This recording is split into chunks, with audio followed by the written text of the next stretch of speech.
নমস্কার বন্ধুরা, আশা করছি সবাই খুব ভালো আছেন, সুস্থ আছেন। আমার নতুন একটি ব্লগে সবাইকে স্বাগত জানাচ্ছি। গতকাল ছিল ষোলপ্রহর হরিনাম কীর্তনের প্রথম দিন। তো বিকেলের দিকে আমিও প্রিন্সিকে খাইয়ে দিয়ে ঘুম পাড়িয়ে আমি চলে গেছিলাম একটু কীর্তন দেখতে। গিয়ে দেখলাম প্রচণ্ড ভিড়। তো ভাবলাম নিশ্চয়ই আরতি স্টার্ট হয়ে গেছে। হ্যাঁ, সত্যি স্টার্ট হয়ে গেছিলো। আমি আমি ভাবলাম আমি বোধহয় লেট, তারপরে না, জাস্ট আমি যাওয়ার 2 মিনিট আগেই স্টার্ট হয়েছে। বেশ ভালো লাগছিল। একদিকে কীর্তন হচ্ছে আর একদিকে এই যে ছোট ছোট বাচ্চারা খুব সুন্দর শাড়ি পরে, তার উপর দেখতেই পাচ্ছেন প্লেটের মধ্যে ফুল টুল নিয়ে আর মোমবাতি নিয়ে খুব সুন্দর ওরা তালে তালে নৃত্য করছে আর এভাবে আরতিও করছে। বেশ ভালো লাগছে না? এই ঠান্ডার মধ্যে ঠান্ডাকে ওরা উপেক্ষা করে কি সুন্দর ছোট ছোট পুচকু মেয়েরা কিভাবে শাড়ি পরে এসছে, খুব এক্সাইটেড, ওদেরকে দেখেই বোঝা যাচ্ছে। আর তার উপর এই যে তিলকটা লাগিয়েছে, রাধে রাধে, কি সুন্দর লাগছে ওদেরকে দেখে।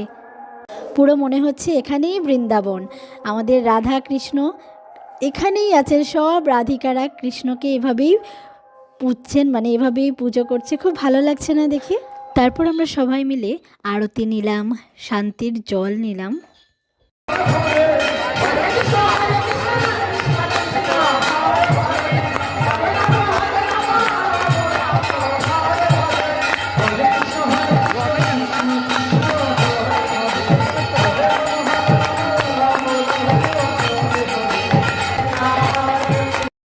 পানি ভরা কীর্তনের মধ্যে দেখলাম আমাদের মন্ত্রী শ্রী মাননীয় পরিমল শুক্লবৈদ্য স্যার এসছেন। খুব ভালো লাগলো, উনিও প্রণাম করেছেন ঠাকুরকে।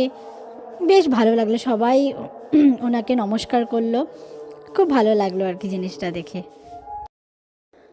আরতি শেষে এভাবেই ছোট কচিকাচারা সারিবদ্ধভাবে এক এক হয়ে ওরা বেরিয়ে পড়লো। এবারে এলো প্রসাদ নেবার পালা। জিলিপি, তারপর শসা, বুন্দিয়ার লাড্ডু, অনেক কিছুই ছিল।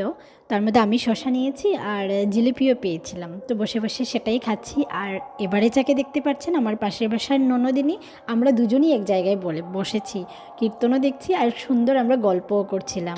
তো কীর্তন শেষ হওয়ার পর একটু সময় বসে আমি দেখছিলাম কে কী কীর্তন হয়। তারপর আরেকজন পার্টি এসছেন, তো বেশ ভালোই হয়েছে কীর্তন। তারপর আমি আর আমার ননদিনী, যে দেখতে পাচ্ছেন মিষ্টু, আমরা দুজন মিলে চলে গেলাম একটু মেলা ঘুরতে। যদিও মেলা পুরোটা বসেনি, অ্যাকচুয়ালি বলেছিলামই তো আপনাদেরকে যে এবার জায়গাটা কম থাকায় মেলাটা ভালো করে বসতে পারিনি।